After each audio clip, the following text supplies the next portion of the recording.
అందరికీ నమస్కారం. ఈ మధ్యన 7వ తేదీ రాత్రి జరిగిన విషయం అందరికీ తెలిసిందే. నిన్న నాకు చెయ్యి నొప్పుండి మద్రాసుకు వెళ్ళాను. ఎంజిఎం హాస్పిటల్కి వెళ్ళాను. మా డాక్టర్ గారికి చూపించుకున్నాను. మెడిసిన్స్ రాసిచ్చారు, తెచ్చుకున్నాను. ఈ లోపల ఇక్కడ కొంతమంది భజన పరులు ప్రసన్న కుమార్ రెడ్డి కనపడడం లేదు, భయంతో దాక్కున్నాడు, ఇవన్నీ ఏదో వాగుతున్నారంట. ఇది నల్లపురెడ్డి శ్రీనివాసరెడ్డి గారి బ్లడ్. ఇది భయపడేది మాలో లేనే లేదు, మా కుటుంబంలో లేనే లేదు. ఎంత దూరమైనా పోతాం, ఎంత ఫైట్ అయినా చేస్తాము. మాకు ఆ బుద్ధులు లేవు. దాంకోవాలా, బెయిల్ వచ్చేదాకా అక్కడ ఉండాలా, ఇక్కడ ఉండాలా, ఎవరికి కనబడకూడదు అనేది నా మనసులోనే లేదు.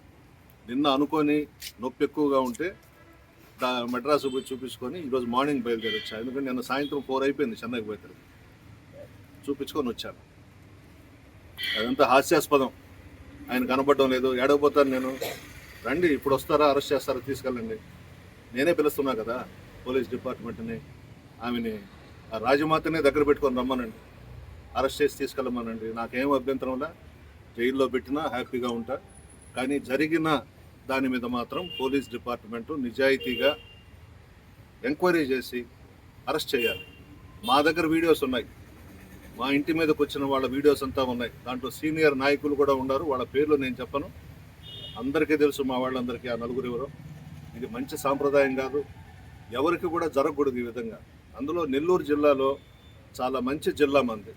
ఒకరు ఎలక్షన్స్లో తిట్టుకుంటాం, మరలా స్నేహపూర్వకంగానే ఎక్కడ కనబడ్డా మాట్లాడుకుంటాం. ఆ విధంగా ఉండాలి. కానీ ఏదో ఒక పదవి వచ్చిందని చెప్పి విచ్చలవిడిగా చేయడము.